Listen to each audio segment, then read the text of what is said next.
A man in a blue Porsche rolled down the window. "Watch where you're going! What if you scratch my car? You're just some delivery guy. I doubt you can afford to pay for the repairs." The delivery guy this man was referring to was Stephen Adams, the son-in-law of the Cassidy family. Stephen gritted his teeth and held back his anger. He didn't say anything as he watched the man drive away. Stephen got to his feet and picked up his bike. His clothes were soaked from the dirty water on the ground. They gave off a strong stench. One side of his pants was torn, and his knee was bleeding. Stephen sighed as he looked at the messed-up lunchbox on the ground. While he was wondering how much of his pay would be deducted this time, his phone rang. It was his beautiful wife, Kim Cassidy. "What's going on, my dear wife?" "How many times have I told you not to call me wife? If you don't show your face at the villa in half an hour, then don't bother coming home." With that, his wife hung up. Stephen was confused. Why did he have to be there in 30 minutes? Suddenly, he recalled that today was the Cassidy family's annual gathering. They would be paying respects to the deceased members of the family. The Cassidy family was a powerful family in Los Angeles, and Stephen was their son-in-law. His status in the family was next to nothing. If he were late on an important day like today, Stephen didn't even want to think about it. He berated himself for being careless. Stephen hopped on his bike and sped towards the villa. It was February 2nd, and everyone from the Cassidy family was at the villa to pay their respects. There were also many famous people in the city present. Today was a grand occasion. The villa was bustling with crowds of people, and there were numerous luxurious cars parked outside. At this time, Kim was standing outside the villa and impatiently staring at her phone. Why wasn't he here yet? A well-dressed man went up to her. His name was Harry Cassidy. He was the Cassidy family's oldest grandson, and he was Kim's cousin. Among the third generation of the Cassidy family, Harry and Kim were the most outstanding members. They were also the most popular candidates to become the successor of the family. That was why Harry had always regarded Kim as a thorn in his side. "Where's that useless husband of yours? I can't believe he dares to be late on such an important occasion. You'd better start thinking of how to explain this to Grandma later." Kim glared at Harry. "Shut up. It's none of your business." Harry grinned when he saw her getting worked up. Just then, Stephen arrived on his bike, and everyone in front of the villa turned to look at him. He hurried over to Kim. "I'm so sorry. There was a lot of traffic." Stephen leaned his bike against the wall and took off his helmet. Several people started whispering amongst themselves. Who is that? What is he wearing? Are there people in the Cassidy family who earn a living by delivering food? That's so embarrassing. You don't know him? He's the infamous son-in-law of the Cassidy family. I heard he hasn't contributed anything to the family. Kim was so embarrassed by the crowd's gossip that she wanted to find a hole to hide in. Harry noticed her shame, and his smile widened. Stephen was worried because Kim looked uncomfortable. He reached out to check her temperature with the back of his hand. "What's wrong? You don't look so good. Do you have a fever?" Kim inspected Stephen's outfit. He was covered in mud, and he was wearing a messy delivery uniform. She was so humiliated that tears welled up in her eyes. "Stephen, are you doing this on purpose? Why are you dressed like this? Are you trying to embarrass yourself and have people make fun of you?" "Kim, Stephen trailed off. He wanted to explain himself, but he didn't know where to start. Kim took a deep breath to calm down. "Forget it. Let's pay our respects before we talk." Just as Stephen was about to go inside, Harry held out his arm and blocked his path. "Stop right there. Who gave you permission to go in?" "Harry, what are you doing?" Kim demanded. Harry looked at Stephen with obvious disdain. Since Stephen had decided to come dressed like this, he would take this opportunity to humiliate him as much as possible. Kim's dignity would be torn to shreds. "I'm not doing anything wrong. This good-for-nothing husband of yours is dressed inappropriately. What right does he have to enter my family's villa? Do you want our family to become the laughing stock of the city?" Kim was feeling more anxious than before, especially after she saw the mocking gazes from the people around her. She wanted to leave this place as soon as possible. "Harry, I know you're doing this to get back at me, but you can do whatever you want after we pay our respects. For now, please get out of the way. If we don't pay our respects before Grandma gets here, she'll blame you." Harry gave her a shrug. "Grandma did say that every single member of the Cassidy family has to attend. But don't forget, your good-for-nothing husband's last name is Adams. You have to remember that he's not someone from our family. He's basically a lowly son-in-law who comes to visit us from time to time. He's an outsider." Harry turned to Stephen and pointed at a sign near the intersection not too far away. "Do you see that sign? It says, 'Outsiders and dogs are not allowed to enter.' It's clearly referring to you. Have some tact and get out of here." Kim seethed with anger. "Harry, watch your words." No matter what Stephen was like, he was her husband. For the past 3 years, he'd acted like a pushover, but he was always by her side, and he never complained about anything. Stephen tried to pacify the situation. "Kim, don't be mad. Why don't you go in first, and I'll—" Kim glared at Stephen. Even after Harry insulted him, he was too afraid to talk back and pretended like nothing had happened. She was disappointed in Stephen. Did he not have any sense of pride? "Do whatever you want," Kim yelled. She went into the villa without looking back. Harry smirked as he lowered his hand. "At least you're aware of your position." Harry turned around and followed Kim inside. The members of the Cassidy family and the guests gave Stephen contemptuous looks, as if he were nothing but a piece of trash. Before long, Stephen was the only person standing at the entrance. He glanced in the direction where Kim had left. He wanted to tell her that he would enter later, but she had already gone inside. Stephen went over to the signpost and kicked it to vent his anger. "People look at me like I'm a lowly dog, but they don't know who I really am." Stephen's eyes flashed with anger, and he stood up straight with his hands behind his back. His demeanor had completely changed. There were no signs of his meek attitude from earlier. After calming down, Stephen took out his phone and dialed a number.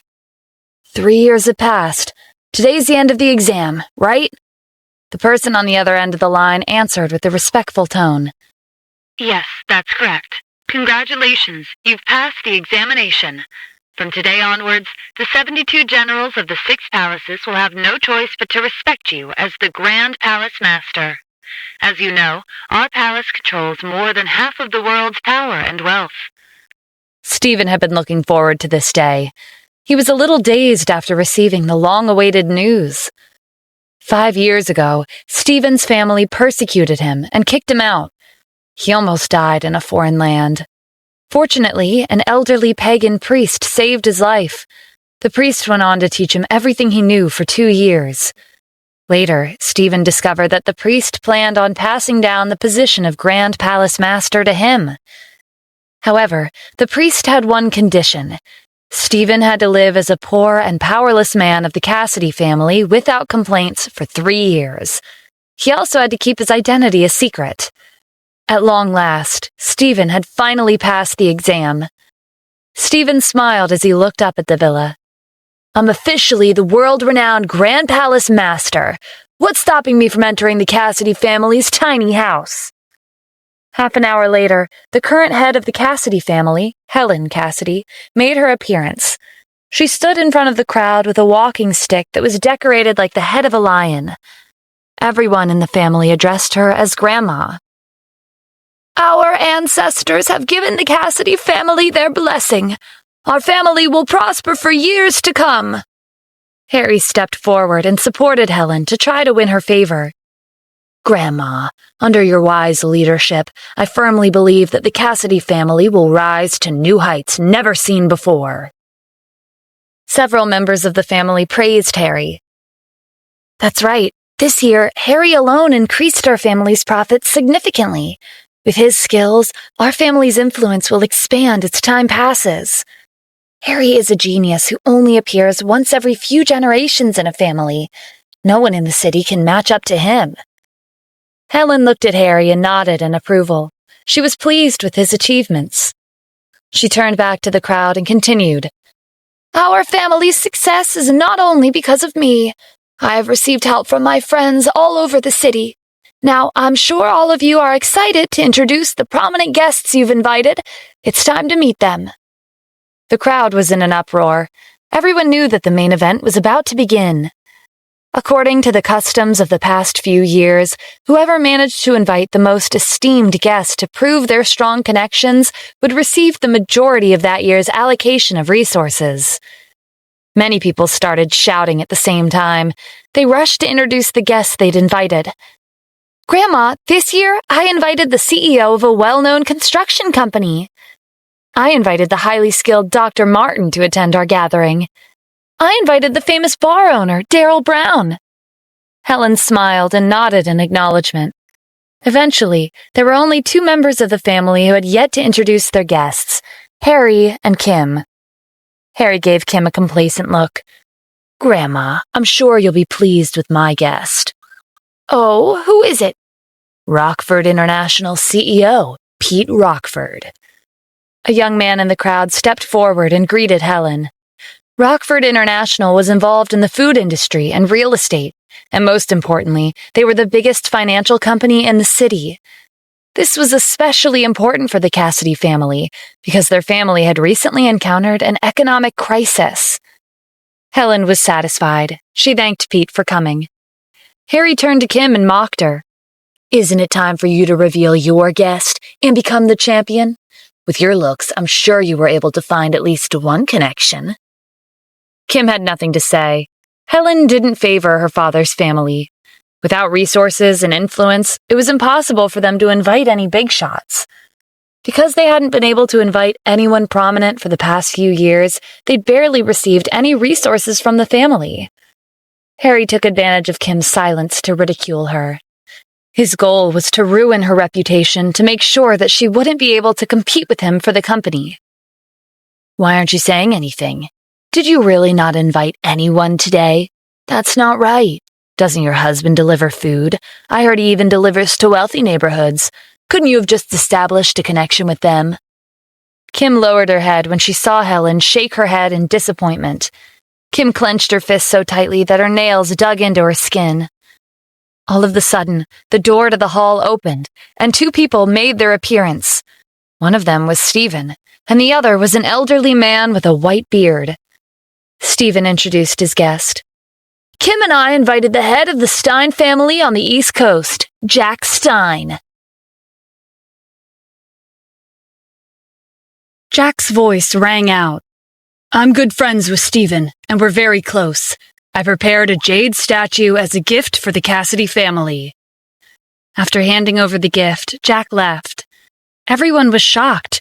They couldn't believe that such an important person had attended their gathering. Was that really the head of the Stein family? It's really him. I've seen him on TV before. This is unbelievable. Jack actually came and gave us a gift. Harry was skeptical. The Stein family was more powerful than the Cassidy family. Stephen couldn't possibly have had these connections. Not to mention, Jack had even announced that he and Stephen were good friends. That was even more impossible than Jack coming here in person. "Stephen, explain yourself. Where'd you find someone to pretend to be Jack? If the Stein family hears about this, they'll definitely retaliate against our family." Everyone, including Kim, fixed their gaze on Stephen. Kim was surprised when Stephen made his entrance with Jack. Even though Jack was someone prominent, she hoped that Stephen hadn't deceived the family. This was the first time she'd had any expectations for Stephen in the 3 years they'd been together. As long as Stephen had invited the real Jack, her father's family would receive a larger portion of resources. Harry reached for the jade statue. Someone could have pretended to be Jack, which means his gift might also be fake. Stephen defended himself. "The person you just saw was the real Jack. He purchased this jade statue at an auction last month. It's worth $10 million, and it's one of a kind." Since Stephen had become the Grand Palace Master, approximately half of the world's wealthiest people had essentially become his servants. And Jack was only the beginning. There were many people wealthier than him. Harry held up the jade statue. Yeah, right. Don't think I'll fall for your lies. This is obviously fake.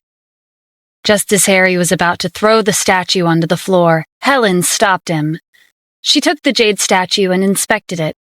Helen was knowledgeable about antiques. With one glance, she could tell that this jade statue was authentic. This is real. The person who came just now must have been the head of the Stein family. Only he could have purchased something as valuable as this. Helen turned to Kim and gave her a smile. Kim, well done. It was rare for Helen to praise Kim. As for Stephen, Helen didn't think he really knew Jack that well. Kim probably met Jack using her connections. Harry couldn't believe that Kim had invited Jack. How was this possible? Kim wanted to clarify that it was Stephen who invited Jack, but before she could say anything, Stephen stopped her. There's no need to explain, he said with a smile. It didn't matter what other people thought about him. He was only doing this to make his wife happy. Kim looked at Stephen in confusion. There was something different about him today. The gathering continued late into the night. At this time, the guests had left, and only the members of the Cassidy family remained at the villa. Helen was sitting at the head of the table. Harry and Kim have done a great job. However, I would like to inform everyone that our family is currently in a crisis.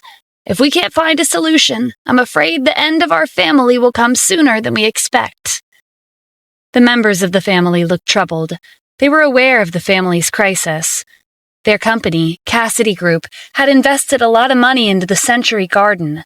The construction was more than halfway to completion, but everything had to be stopped because they were lacking funding. If they couldn't secure the necessary funds, their money would go down the drain. The only way to save their family was to obtain a large investment or a loan. Helen looked at everyone at the table. Who can secure an investment or a loan? Everyone looked at each other and shook their heads. Who would be willing to take such a huge risk and invest a large amount of money into a questionable project? As for the loan, it was even more impossible than an investment. Helen was annoyed at everyone's silence. Why are you all so quiet? You always have a lot to say when it comes to dividends, but you suddenly keep your mouth shut when our family is in a difficult situation. Grandma, calm down. Think about your health. I'll come up with a way to resolve this, Harry said. He scanned the members of the family before his gaze landed on Kim. Grandma, didn't Kim show us proof of her connections today? She even acquainted with the head of the Stein family. Maybe she can ask him to resolve our funding issue. The other members of the family were quick to agree with Harry. He's right. Kim knows Jack. $100 or $200 million is a small amount for Jack. Kim, our family has always treated you well. It's time to repay us. Helen contemplated Harry's suggestion. Kim, can you really do that for us? Helen was afraid that Kim would reject her request, so she quickly added, Don't worry, as long as you can ask Jack to invest in our project, our family will reward you accordingly. Kim was at a loss. They were talking about an investment worth $100 to $300 million. How was she going to convince Jack to fork over that much money? Not to mention, she didn't even know Jack. Kim couldn't help but look at Stephen for help. But he was dozing off. I can't believe I expected something from him, she thought. Kim had no choice but to tell Helen the truth. Grandma, to be honest, I'm not acquainted with Jack. Stephen was the one who invited him. That's why I won't be able to ask him for an investment. Helen's smile disappeared, and her expression turned grim. Harry grinned. Today, he would ruin Kim's reputation to the point where she wouldn't be qualified to compete with him over the position of the Cassidy family's successor. Kim, I didn't expect you to be so heartless. Our family is in a crisis, but you don't want to help us? And it sounds like you don't know how to lie. Stephen is trash. How could someone like him know Jack? While you're at it, you might as well tell us that Stephen is the richest man in the world, and Jack is his subordinate. When Kim didn't say anything, Harry continued. Why are you so quiet? Don't you hold a grudge against Grandma for not valuing your family all these years? Do you feel wronged? Are you trying to use our crisis as an opportunity to take revenge on Grandma and the Cassidy family?" "No, it's not like that," Kim mumbled. Her heart raced in a panic. If Harry succeeded in making her look bad in front of Helen and the rest of the family, she would lose their trust, and she would never be able to restore her status. Harry turned to Helen. "Grandma, I have a suggestion. Whoever can secure at least 50 million in 2 days will become the successor of our family in the future. What do you think?" Helen looked at Harry and then at Kim. It wasn't hard for her to make a decision. Sooner or later, Helen would have to pass her position to Harry or Kim, and Harry was a better candidate. He even had connections with Pete, the CEO of Rockford International. Why not take advantage of this opportunity to decide on the successor once and for all? Helen agreed with Harry's suggestion. Harry flashed a triumphant smile. "Thank you, Grandma." He turned to Kim. "Do you have the courage to bet with me? As long as you can secure 50 million, I'll give you the position of successor. If you fail, you and your family will withdraw from the Cassidy family, and none of you will be able to return." Kim glared at Harry. It was obvious that he was trying to drive her family out. She didn't know what to do. She wasn't confident that she could win, but the position of the successor was too enticing to give up. If she could somehow find a way to get the money, her family's status in the Cassidy family would skyrocket. But if she failed, her family would be kicked out. Harry continued to provoke Kim. He would seize this chance and get rid of her and her family. "What's wrong? Are you scared?" Stephen interjected before she could respond. "Kim, trust me. Agree to his bet." Frankly, the position of the Cassidy family's successor was useless in Stephen's eyes, but his wife wanted the position, so he would help her. After hearing Stephen's words, Kim felt a surge of confidence. She didn't know if she could win such a risky gamble, but what she did know was that she really wanted to become the successor. Even though Stephen hadn't said anything persuasive, Kim felt like she could believe in him. Maybe it was because she still hadn't recovered from her shock after finding out that Stephen had invited Jack. As such, Kim made up her mind. She stood up and declared, "I accept your bet." Harry was pleased that Kim had taken the bait. "Good answer. Everyone in the family, including Grandma, is here today. They've all witnessed our bet. Don't you dare go back on your word." Kim wouldn't give up so easily, especially not to someone like Harry. "Don't worry, I'm not as shameless as you." The situation had taken a wild turn, and Kim needed some time to process everything that had happened today. She couldn't sit in this stifling room any longer. "Grandma, I'm not feeling well, so I'll be headed back first." Stephen quickly followed her out of the house. Harry watched the two of them leave. Stephen is nothing but trash, and Kim has practically lost all of Grandma's trust. It won't be long until the two of them are forced to leave the Cassidy family, he thought. In the car, Kim was driving, while Stephen was in the front seat. She wanted answers. "Stephen, tell me the truth. How do you know Jack?" If Stephen and Jack really were on good terms, they might have a chance to secure the necessary funds. Stephen didn't want to reveal his identity so suddenly because he was afraid that Kim might be scared of him. He gave her a shrug and casually told a lie. "Jack is my friend's dad. I've only met him once. I ran into him near the villa by chance, so I asked him to become our guest." Kim's eyes widened. "Then, do you have any connections with someone who works at a bank? Or do you know a CEO from a finance company?" Stephen shook his head and answered honestly, "No, I don't." He'd only accepted the position of Grand Palace Master this afternoon. He had no connections in Los Angeles. Kim stepped on the brake and looked at Stephen. "Then why did you tell me to accept Harry's bet? Who am I going to ask for such a large investment? Where did your confidence come from? Don't you know that if we lose the bet, we'll be kicked out of the Cassidy family and the city?" "You are my wife, so you definitely won't lose," Stephen said seriously. Kim let out a sigh. She couldn't depend on Stephen. Since she'd already agreed to Harry's bet, she could only try her best and do everything she could. "Your advice is useless. What should I do? Looks like I'll have to visit every bank and ask them for a loan. Kim was anxious, but Stephen was the complete opposite. He was the Grand Palace Master. Why should he be worried about money? Don't worry, Kim. Believe in yourself. Kim glared at him. He was completely unreliable.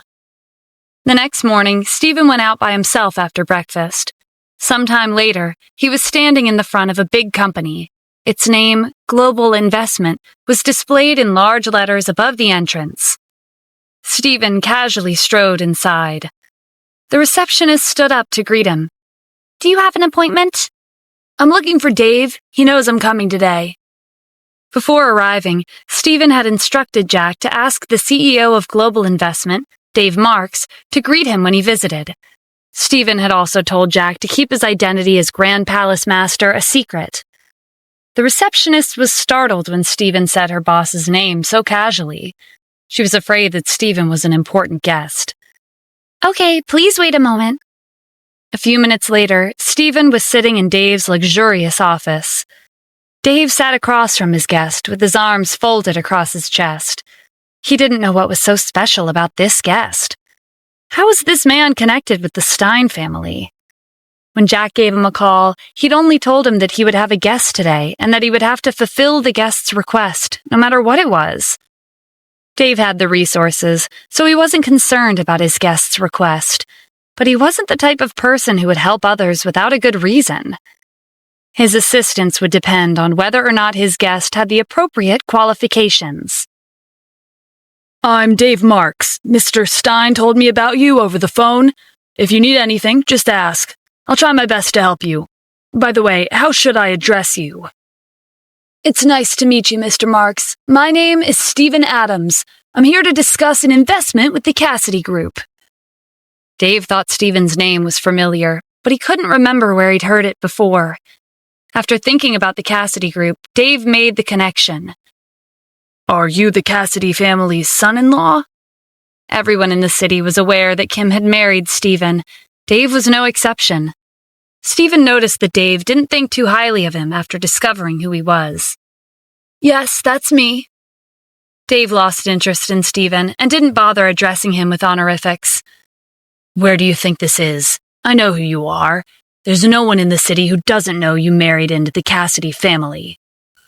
As for your request, I'm sorry, but I can't help you, even if I wanted to. Dave had no idea how a nobody like Stephen was acquainted with Jack. Moreover, if Dave provided assistance, people would think he was afraid of someone like Stephen. His reputation would take a big blow. Stephen decided to drop his respectful tone. Dave wasn't treating him with respect, so there was no reason for him to be courteous. Is that your decision? Can you tell me the reason? Dave stood up from the couch. Why don't you look in the mirror? How shameless can you be? You don't even have the right to talk to me. Stephen wasn't fazed. If you apologize right now and invest in the Cassidy Group without charging any fees, I'll overlook your rudeness. If not, don't blame me for the consequences. Dave laughed, as if Stephen had just said something ridiculous. Is this some kind of a joke? You want me to apologize, and you even want me to waive the fees? Please, I'm not afraid of someone like you. Stephen took out his phone. Is that so? You only have yourself to blame for whatever happens next. He gave Jack a call.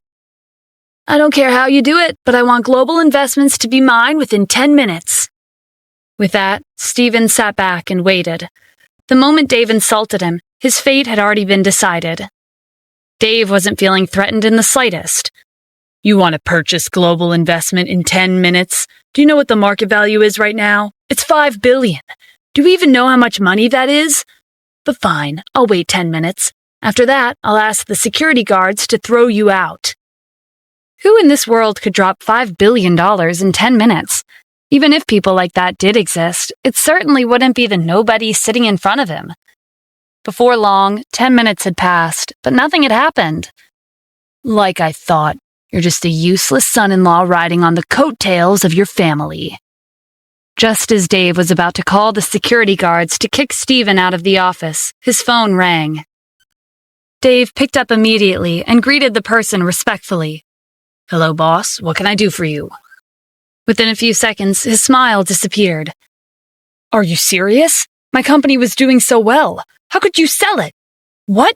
You sold it for $10 billion? Dave was in disbelief. He was even more shocked after his boss told him that the person who spent $10 billion to buy Global Investments was Steven Adams, the same person he'd mocked 10 minutes ago. Dave's phone slipped out of his grasp and fell to the floor. He was done for. Steven smiled as he stood up. Sorry, $10 billion is just pocket money. Dave was so shocked that he almost fell off the couch. $10 billion was just pocket money? Who exactly was Steven? More importantly, he'd just offended someone who could throw away $10 billion like it was nothing. Steven could easily ruin his life if he wanted to. Dave wasted no time and kneeled on the floor. It had already come to this point. His reputation didn't matter anymore. Steven, no, Mr. Adams, I was wrong. Please forgive me. Steven went over to Dave's desk and sat down. Sorry, but it's too late. In the next instant, 10 people burst into the room and stood in front of Steven. The hierarchy of Global Investment had changed. These people held high-ranking positions at the company. When they received the notice, they immediately rushed over. Steven knew that Jack had arranged this. Jack was quicker and more efficient than he'd expected. Steven addressed the 10 people. I'll make this short. Investigate Dave. I want results in 2 days. Even though Steven was sitting down, the aura he gave off was intimidating. Dave had been the CEO of Global Investment for a long time. He'd abused his position and committed all kinds of crimes. This investigation was equivalent to a death sentence. Steven ignored Dave and turned to the receptionist, who was pouring him a cup of water. She was the receptionist who'd greeted Steven when he arrived. What's your name? How long have you worked here? The receptionist was so nervous that her heart was racing. Fortunately, she hadn't offended Steven earlier. Mr. Adams, I'm Keisha Daniels. I've been working here for 5 years. Steven nodded and faced everyone in the room. Starting today, Miss Keisha will be the new CEO of Global Investment, and all of your salaries will be doubled. If anyone dares to disagree with her or cause any trouble, be prepared for the consequences. Steven wanted Keisha to be the new CEO because Kim would be having a discussion with this company soon, and he needed someone to be on Kim's side. Keisha thanked Steven sincerely. She'd graduated from a famous university abroad, and she was talented. But after she became Dave's employee, she had to be his receptionist for 5 long years. Now, she finally had the chance to show off her capabilities. Everyone left the office except Steven and Keisha. Steven gave Keisha instructions on how to approach the Cassidy Group's investment. Remember, you can't make it too obvious that you're helping her out. Also, you can't let her know that I'm the owner of Global Investment. I understand, Keisha said. She was a little jealous of Kim because she had such an amazing husband. After everything was settled, Steven left Global Investment and rode his bike to Cassidy Group. When he arrived, Kim was just about to leave. Steven waved and called out to her. Kim, I'm here. Kim frowned. What are you doing here? I was about to go to the bank to see if I could get a loan. The entire company thinks I'm going to lose to Harry. They probably can't wait to laugh at me. I have to do what I can. Steven chuckled. I won't let someone laugh at my wife. He patted the back seat of his bike. Let's go. I'll take you somewhere so you can secure a big investment. Kim's blood boiled at Steven's relaxed attitude. How can you smile at a time like this? When Kim turned around and walked away, Steven ran after her and picked her up. He carried Kim onto the back seat of his bike. Kim's face reddened. Ever since they were married, they'd never been this close to each other before. Half an hour later, they arrived at Global Investment. Steven found a place to chain his bike after Kim got down. Kim looked up at the 2 golden words on the display. Steven, did you seriously bring me to Global Investment to discuss business? Global Investment had a market value of $5 billion, and they were ranked top 10 in the investment industry. Steven was afraid that Kim would leave, so he quickly tried to convince her. I already talked to Jack. He made an appointment with their CEO, so you can just go in. I'll wait for you here. If Stephen didn't bring up Jack, Kim would have never believed him. She couldn't help but have some expectations. Fine, I'll go in. But if it turns out you lied to me, I won't let it go. Kim took a deep breath and opened the door. The moment she went inside, someone greeted her. Hello, are you Miss Kim? Kim was already nervous when she went inside, so the sudden voice startled her. Yes, that's me. The person who greeted her was a young lady dressed in a professional uniform. The lady was standing to the side with a smile on her face. She spoke to Kim respectfully, as if she were welcoming an esteemed guest. Hello, Miss Kim. Please follow me. Our CEO is currently waiting for you in the office. This lady was the new receptionist of the day. Keisha had instructed her to welcome a woman named Kim at the entrance. Kim was a little dazed. Her brain couldn't keep up with what was happening. Why was the receptionist treating her so politely? And why would the CEO of Global Investment take time out of their busy schedule just to wait for her arrival? When Kim went into the office, Keisha hurried over to welcome her. As expected of the most beautiful woman in the city, no one can match up to her, Keisha thought. Hello, Miss Kim. I'm Keisha, the CEO of Global Investment. I've been waiting for you. Kim was surprised that the CEO was so young and beautiful. It's nice to meet you, Miss Keisha. After exchanging pleasantries, they got down to business. Miss Keisha, the reason I came today is because of the Cassidy Group. Before Kim could continue, Keisha held up a hand and interrupted her. Miss Kim, I believe there's no need to waste time on this. Kim was taken aback by the sudden change in attitude. Ever since she entered the building, everyone seemed like they were trying to get on her good side. Why was Keisha rejecting her so directly? What exactly was going on here? What I mean is, Global Investment won't invest in the Cassidy Group, because no matter how you look at it, they're losing a business. Keisha explained. Her words dashed Kim's hope. It seemed like Keisha had only given her a warm welcome because Jack arranged this meeting. I understand. Then I'll be leaving now. I won't bother you. Kim stood up and prepared to leave. Keisha hurriedly went after her. Wait, Miss Kim, I think you've misunderstood something. If Kim really left, and she couldn't complete the first task from her boss, her position as CEO would probably come to an end. She couldn't let that happen. Keisha was afraid of further misunderstandings, so she told Kim everything she wanted to say in one breath. Let me explain. Global Investment will not be investing in the Cassidy Group, but we can invest in you. Kim couldn't figure out what was going on. You want to invest in me? Yes. Global Investment has decided to invest $500 million in you. We've already prepared the contract. The only thing that's left is your signature. Keisha reached for a contract from her desk and handed it to Kim. Kim was shocked. Her original goal was only $50 million. How did she suddenly get $500 million without doing anything? Miss Keisha, are you perhaps joking? Keisha smiled as she sipped her coffee. Take a closer look at the contract. Keisha was secretly envious of Kim. Stephen was investing $500 million in his wife. When would she be able to meet a man like him? Kim was in disbelief as she sat back down and reviewed the contract. The more she read, the more she couldn't believe it. This really was a $500 million investment. Moreover, the contract had already been signed and sealed. The only thing missing was her signature. Kim was skeptical. This company wasn't investing in the Cassidy Group. They were investing in her. But why? She couldn't possibly be worth more than the Cassidy Group. Kim looked up at Keisha. May I ask why you're investing in me? Keisha smiled cryptically. Because you have a patron on your side. Kim frowned. Could it be Jack? But did he have this much influence? Who is this patron you're referring to? Keisha realized her mistake. She almost slipped up and revealed Stephen's identity. Keisha put on a serious expression. Miss Kim, we can't reveal your patron's identity. If you insist on knowing, then we won't be able to collaborate. Kim quickly said that she would stop asking.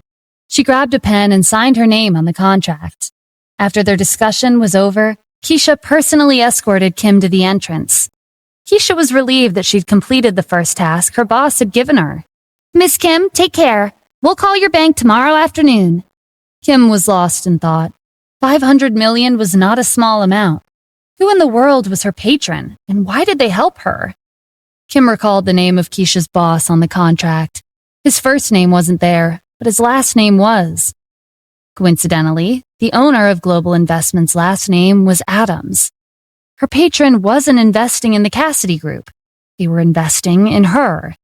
And they were willing to invest $500 million all at once. Could her patron be Stephen? Other than him, who else would do this much for her? Kim remembered that Stephen had told her to trust him and to agree to Harry's bet. And today, he took her to Global Investment, where she signed a contract for $500 million. Everything seemed to be happening according to Stephen's plan. Kim turned around. "Miss Keisha, I remember seeing your boss's last name when I was reading through the contract. It was Adams?" Keisha didn't expect Kim to ask this question. She came up with a lie on the spot and replied in a casual manner. "Yes, my boss's last name is Adams. He's from an influential family in Washington, D.C. Please keep this a secret. My boss doesn't want to reveal his identity." Keisha's response was enough to get rid of Kim's suspicion. Someone from an influential family wouldn't come to Los Angeles just to be the Cassidy family's son-in-law and go through 3 years of humiliation. When Kim exited the building, Stephen rode up to her on his bike. "Is everything all right?" Kim smiled as she held up the contract. After securing an investment, her mood was much better. "Yes, we made a good deal." "That's great! You're amazing! Remember to take me with you to the meeting tomorrow. I want to see the look on Harry's face after he loses the bet." Kim hopped onto the back seat of the bike. "Okay. By the way, have you ever heard of an influential family in Washington, D.C. with the same last name as yours?" Stephen hesitated before shaking his head. "I'm not sure." Kim knew that Stephen wasn't the CEO of Global Investment, but without his help, she would never have been able to secure a $500 million investment. "Thank you, Stephen." "There's no need to thank me. You're my wife. It's only natural for me to help you." When Stephen looked back at her, his eyes twinkled in amusement. "Besides, if you become the head of the family, we can both enjoy a wealthy life." Kim was not amused by his joke. Later that night, Harry and Pete were both with their subordinates at a luxurious hotel suite. Harry swirled the glass of wine in his hand. "How did it go? Did Kim go around to each bank and beg for a loan today?" Harry couldn't wait to hear about Kim's struggles. Their subordinates exchanged a glance. "No, she actually went to Global Investment. She was there for a half an hour." "Global Investment? Who did she meet with?" Pete asked. The CEO of Global Investment, Dave Marks, was Pete's uncle. Because of their familial relationship, Rockford International and Global Investment were on the rise. "We don't know who she met with, but Stephen took her there on his bike."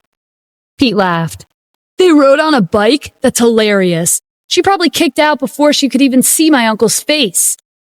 However, Pete wasn't aware that Dave was currently under investigation, because Stephen had instructed his people to keep this a secret. Pete also didn't know that Keisha had become the new CEO. "You're right, Mr. Rockford. By the way, when can we sign the loan contract between Rockford International and the Cassidy Group?" Harry asked. After this contract was made official, he would be the only successor to the Cassidy family. "No need to worry. I've already made an agreement with my dad. Rockford International has $50 million in liquid funds, and my uncle promised to invest $100 million in our finance company. All of the money will be transferred over the next 2 days. If nothing comes up, I can send you the contract tomorrow morning." Harry raised his glass for a toast. "That's good to hear. As long as I become the head of the family, we'll be able to earn money together. Cheers to our cooperation." Pete smirked. "You should already know that money doesn't matter to me. Remember your promise. You have to come up for a way for me and Kim to spend the night together. Don't forget." Pete had wanted Kim for a long time, and this would be his chance. "Mr. Rockford, I'm a man of my word. As long as I win the bet, Kim's family will be kicked out of the Cassidy family. At that time, she'll be desperate for anyone to help her. That's the perfect chance for you to show up. Just give her some money. She'll be all yours." The next day, most of the members of the Cassidy family were gathered in the conference room. Harry looked around, but he didn't see Kim. She's still not here. Is she already admitting defeat like that good-for-nothing husband of hers? The members of the Cassidy family crowded around the phone.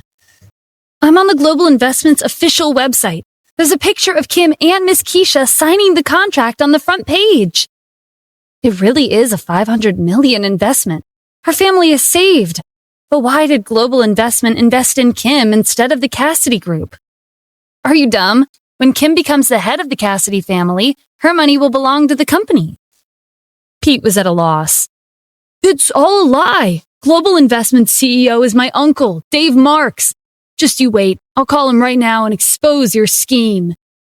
He took out his phone and dialed Dave's number, but the call didn't go through. Dave's phone was turned off. Pete hurriedly called his father instead. It took a few tries before he picked up.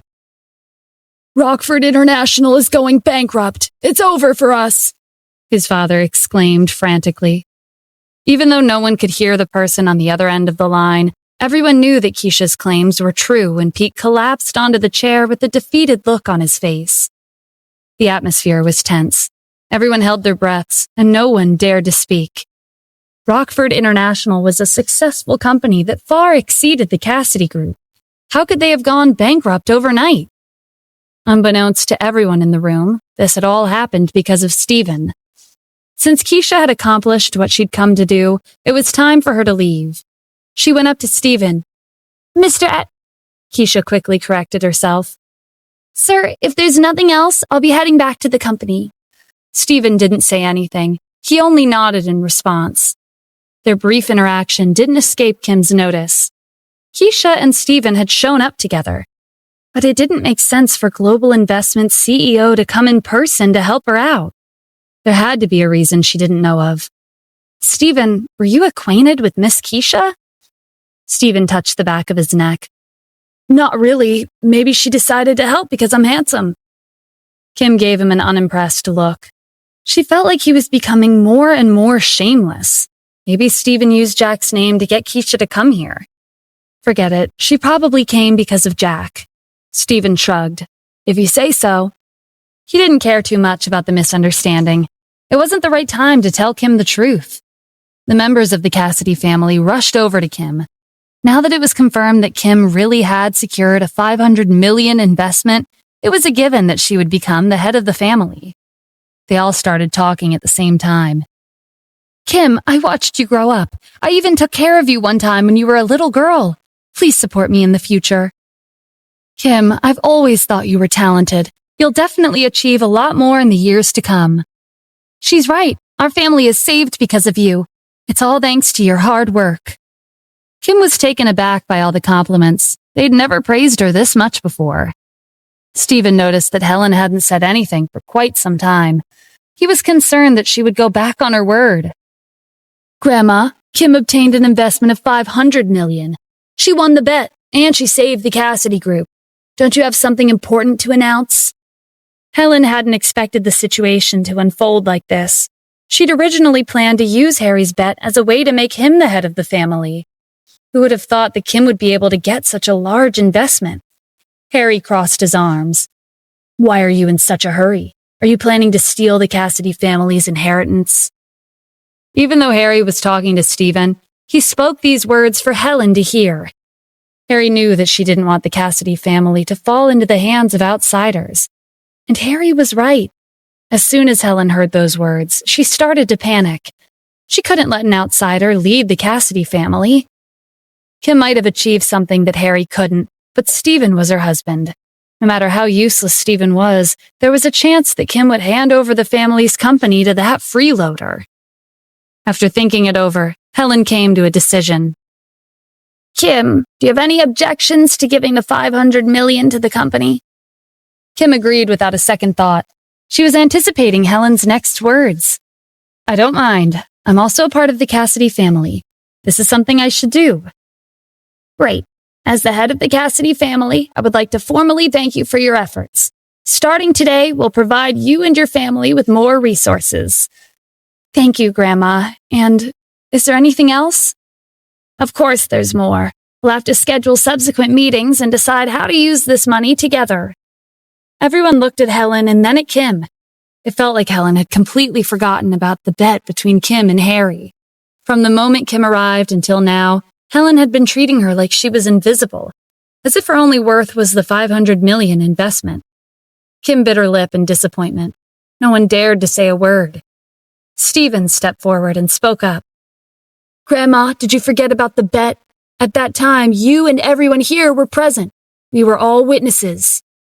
Helen looked at him coldly.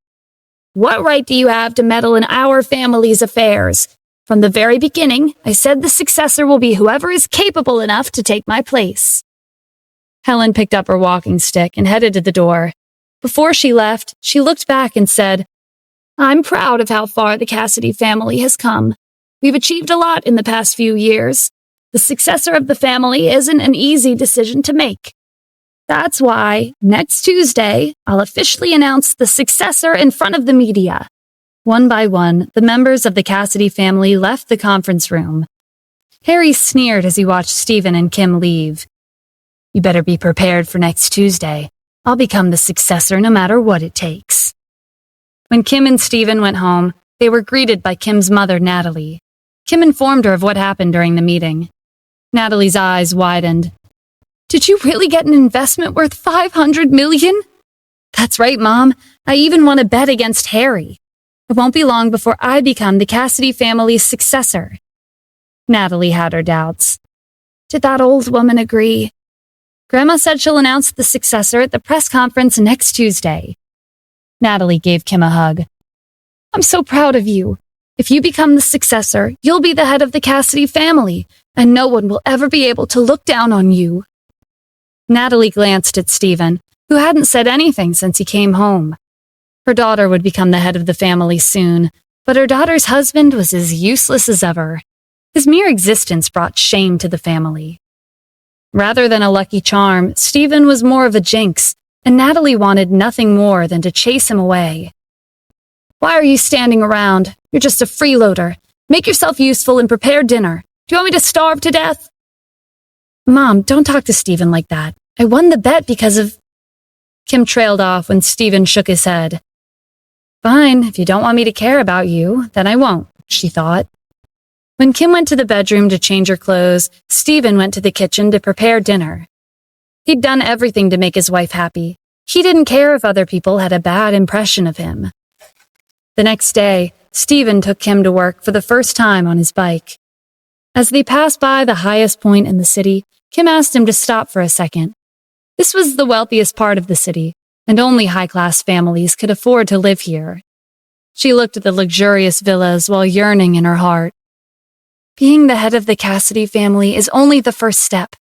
My goal is to live in one of those villas someday. Stephen looked back at her. Do you like it here? Of course. It's my dream to live in this neighborhood, Kim said. She glanced at her watch and tugged Stephen's shirt. Let's get going. I'm going to be late. Stephen looked at the villas for a second longer before turning his attention back to the road. Okay, sit tight. 10 minutes later, they arrived at the Cassidy group. Just as Kim was about to get off the bike, a luxury car stopped next to them. A beautiful woman dressed in a flashy outfit got out of the car. She was Harry's sister, Rebecca Cassidy.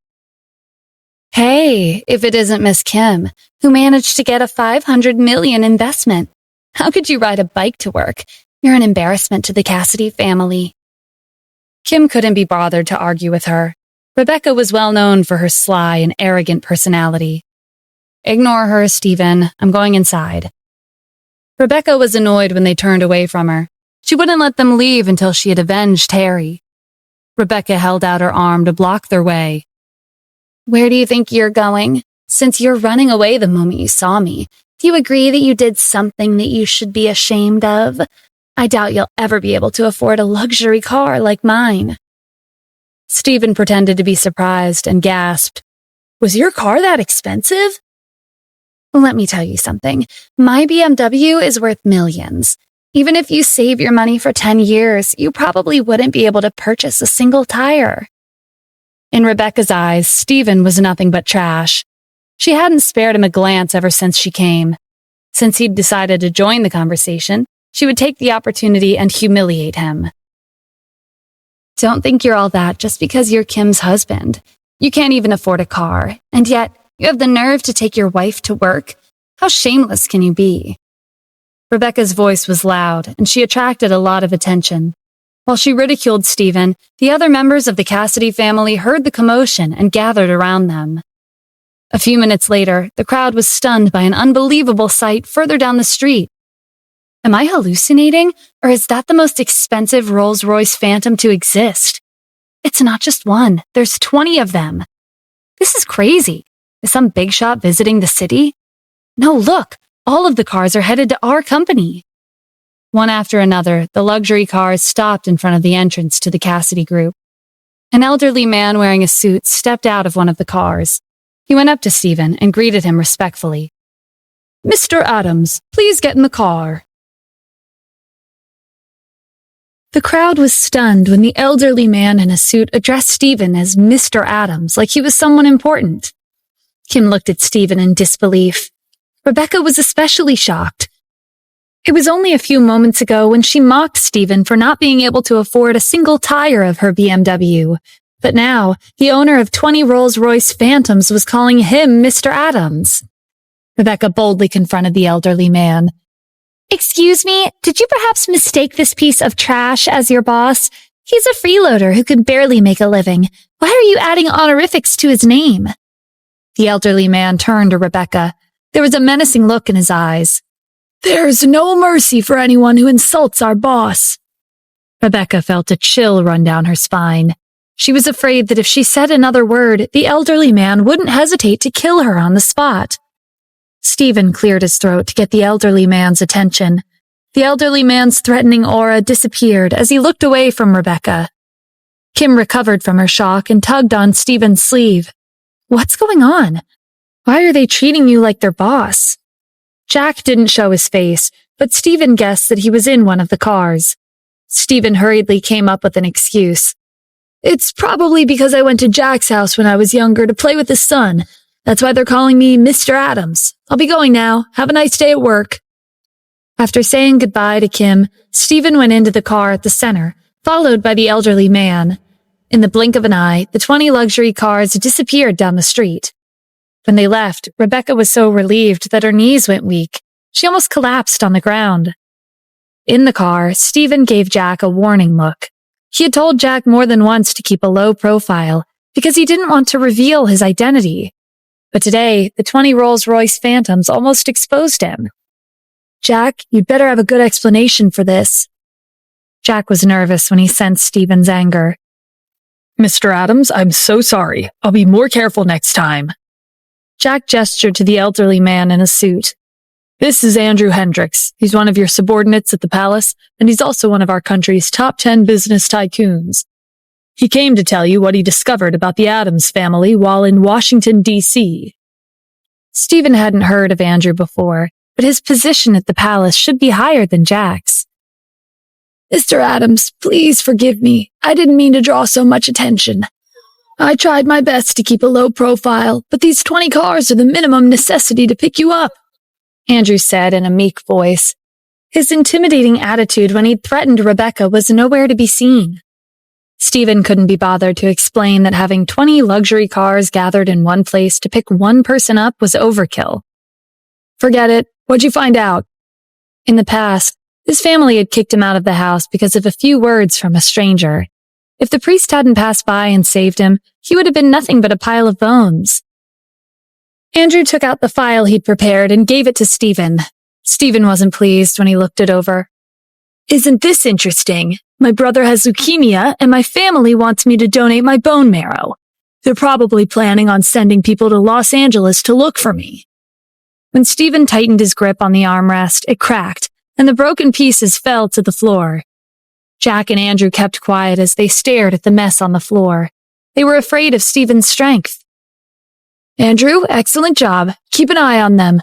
When they send people to the city, inform me as soon as possible. Andrew was relieved that Stephen had approved of his work. Yes, sir.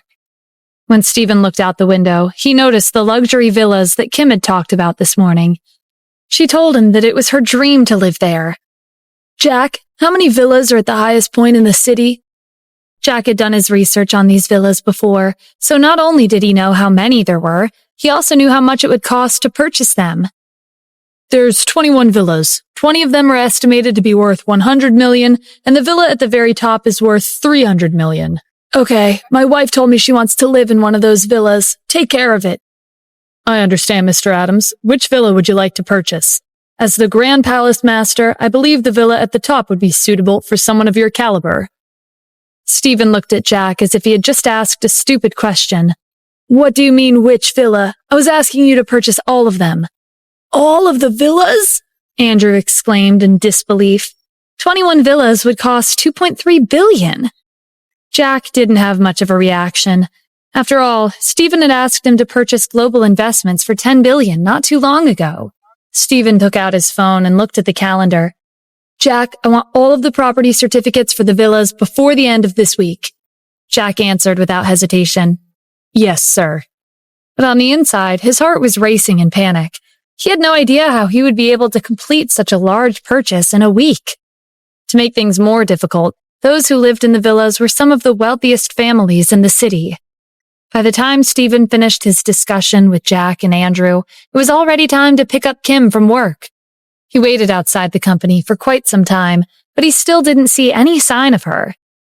Stephen decided to go in and look for her. The first thing Stephen saw when he went inside was Rebecca. A young man was standing next to her. Rebecca hadn't completely recovered from her shock this morning, and she hadn't forgotten the humiliation she faced because of Stephen. Is this who I think it is? Aren't you the boss who needed 20 luxury cars to pick you up? Why are you still going around on a bike? Stephen ignored her and looked at the young man standing next to her. Where's Kim?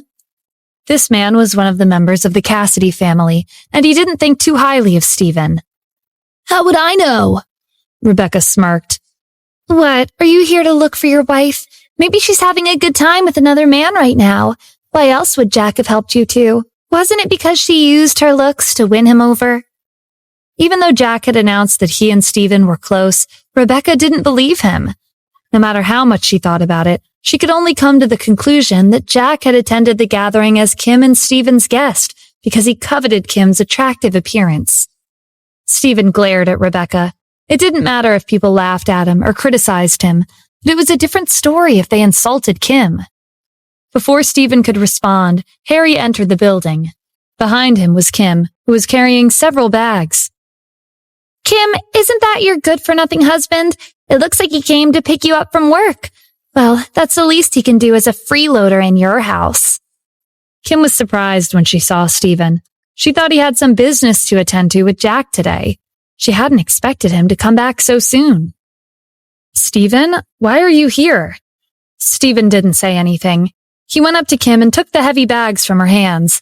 Kim had obtained a 500 million investment, but Harry was still looking down on her, and he was even making her carry his bags for him.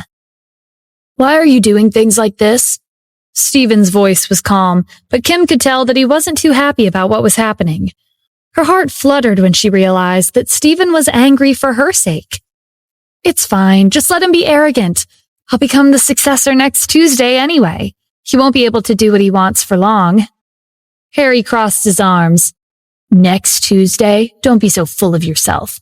You're in such a good mood even though no one knows who's going to win. Helen detested outsiders who desired the power and influence of the Cassidy family. Stephen was Kim's weakness. Rebecca covered her mouth to stifle her laughter, but her eyes were filled with mockery. Harry, did you know? Next Tuesday is February 12th. It's their anniversary. It's a given that Kim's in a good mood. Harry responded loudly so that everyone in the lobby could hear their conversation. Oh, please. What anniversary are you talking about? It's more like a day of shame for them. When they married 3 years ago, they made the Cassidy family the joke of the entire city. I know. Whenever it's February 12th, I'm always scared of going out and being mocked by other people. Where did she even find a husband like him? He only freeloads off of her family. How embarrassing. The other members of the Cassidy family in the lobby whispered amongst themselves. They agreed with Harry and Rebecca that Kim and Stephen's marriage had nothing good for their family. When Rebecca brought up their wedding anniversary, Kim lowered her head and bit her lip. 3 years ago, on February 12th, she and Stephen had received their marriage certificate, but they didn't have a wedding ceremony. Kim remembered the way she locked herself in her room and cried from evening all the way until dawn. She couldn't understand why her grandfather, whom she was very close to, had written in his will that he wanted her to marry Stephen. Their sudden marriage had ruined her life and made the Cassidy family the laughingstock of the city. Stephen's heart clenched when he saw Kim's helpless expression. For the past 3 years, he'd endured his reputation as a good-for-nothing husband. Even though everyone from the family hated him and looked at him like he was a piece of trash that anyone could step on, he swallowed his pride and never refuted their criticisms. However, Kim had suffered even more, and it was because of him. Stephen had been quiet all this time, but he suddenly spoke up as he scanned the crowd. In the future, February 12th will be regarded as a day of celebration. When that time comes, all of you will be jealous of Kim. Everyone looked at Stephen like he was crazy. After a brief silence, they burst into laughter. Stephen ignored them and looked at Kim. I know you had a hard time because of my sudden appearance 3 years ago, but starting today, I'll make it up to you. Kim, as long as you want it, I can give you the world. Rebecca laughed so hard that she almost teared up. You want to make it up to Kim? How are you planning on doing that when you can barely afford a meal? Harry shook his head in disapproval. You want to give Kim the world? Are you filming some kind of movie? What an idiot. Kim gave Stephen a long look. They'd been married for 3 years, but he was always submissive. She didn't expect him to tell her that he would make it up to her and give her the world in front of so many people. Stephen, I'll be happy as long as it's from you, Kim said with a smile. She didn't have any expectations, but she hoped he would be more confident and stand up for himself. Someone shouted from the crowd. What can he even do for her? He's only saying empty words. I heard the moon in the Nile is being auctioned right now. If you really want to give Kim the world, then buy her that necklace first. The crowd erupted into laughter once again. The Moon of the Nile was a necklace designed by Roman, the world's top jewelry designer. The starting bid for this necklace was close to 1 billion. There were only a handful of people in the city who had the money to purchase this necklace. Someone like Stephen, who lived off of his wife, would never be able to afford it. Kim didn't want to listen to their gossip anymore. Let's just leave, she whispered. Many women dreamed of wearing the Moon of the Nile, and Kim was no exception. But the necklace was out of her league, and she could only wonder which lucky woman would end up with the necklace in their possession. Stephen followed Kim out of the building. He didn't miss the envious look on Kim's face when the crowd mentioned the Moon of the Nile. The next morning, Stephen received a call from Jack.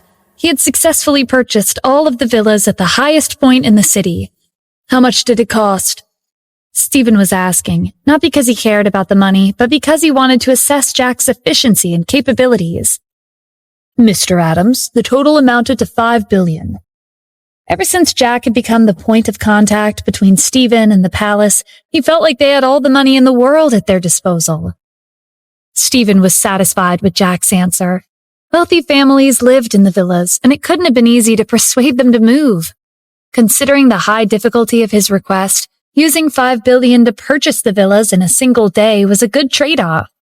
Jack had accomplished an incredible feat. Well done, Jack. After Stephen hung up, Kim called out to him from the living room. Stephen, I need to go out. Come with me. A few minutes later, Stephen and Kim were in a car. Stephen had wanted to take Kim wherever she wanted to go on his bike, but she insisted on getting there by car instead. Stephen glanced at Kim as he drove to the airport. Who are we picking up? Kim looked out the window. Zoe and her husband. They usually don't have time to come to the city, so we should keep them company while they're here. Stephen felt a headache coming on. Zoe was Kim's cousin, and she never stopped talking. Not to mention, Zoe was arrogant, and she took every opportunity to humiliate him. Half an hour later, Kim and Stephen were at the airport. Zoe and her husband squeezed through the crowd to make their way over to them. Kim, it's nice to see you after so long. This is my husband, Henry. Darling, this is my cousin, Kim. Henry's eyes lit up the moment he saw Kim. He didn't know someone this beautiful could exist. Kim greeted Henry politely. It's nice to meet you. This is my... Kim scrambled to come up with an endearing word to call Stephen in the same way Zoe had called her husband darling. This is my hubby, Stephen. Instead of greeting Stephen, Henry turned to Zoe. Darling, is this the son-in-law you're always talking about? Yeah, that's Stephen. Just ignore him. Zoe gave Stephen a disdainful look before continuing her conversation with Kim. Does that piece of trash still not have a job? I really don't know what you were thinking. Why did you marry someone so useless? Kim felt a little embarrassed when Zoe questioned her so directly. Kim, I'm not saying there's anything wrong with you. You're prettier than me, but you're not as lucky as me. Henry opened up a supermarket chain back home, and he has over 100 million in assets. We didn't come back to Los Angeles just to visit. We came for business. If things work out, Henry might be able to collaborate with some of the top companies here. Henry interjected and acted like a modest gentleman. No, I'm not that impressive. This is just something I have to do as a businessman. Henry looked at Stephen with jealousy in his eyes. Life was truly unfair. How could a good-for-nothing man like Stephen be married to a beautiful woman like Kim? Of course, if Stephen has nothing better to do, he can work at my company. He didn't get far in his education, so he doesn't have the qualifications to work a desk job. He'll have to settle for something like cleaning work. Stephen shot Henry a glare, but he didn't say anything. It was obvious that Henry was trying to make himself look better by offering him a job out of pity. Kim quickly changed the topic to prevent them from criticizing Stephen further. Did you guys plan out what to do in the city? Yes, we're planning to visit the fancy villas today. Henry knows the owner of the villa at the top, Zoe said complacently. Everyone in the city was aware that only wealthy families could afford to live at the villas at the highest point in the city. Having the opportunity to visit was already a great honor. Stephen frowned upon hearing this. Want to visit my house? Did they get my permission? Zoe beamed with pride as she held Henry's arms. Why don't we go together? This is a rare opportunity. Ordinary people would never be able to visit those villas. If it weren't for Henry, we would never have the chance. Kim agreed in a hurry. Sounds like a great idea. I've been wanting to visit for a long time. Ever since Kim was a little girl, she'd always dreamed of living in one of those luxurious villas. There was no way she'd miss the chance of seeing the villas up close. Stephen didn't object. He would just consider their visit as an opportunity for him to familiarize himself with the properties under his name. Before long, the four of them arrived to the gate leading to the villas. A middle-aged man was pacing impatiently at the entrance. Henry stepped out of the car. Wait for me here. I'll head over and say hello to the property manager. Even though we'll be visiting with 2 more people, it shouldn't be a problem because I'm here. After Henry closed the door, Zoe turned to Stephen. Did you see that? This is called networking. My husband is successful and he has friends everywhere. A lazy person like you will never match up to him. Stephen shrugged. Networking? Not interested. He was the Grand Palace Master, and his palace controlled more than half of the world's wealth and influence. The most powerful people in the city would try to win his favor if they ever met with him. What other connections did he need? Zoe let out a sigh. You're hopeless. Zoe couldn't be bothered to lecture Stephen again.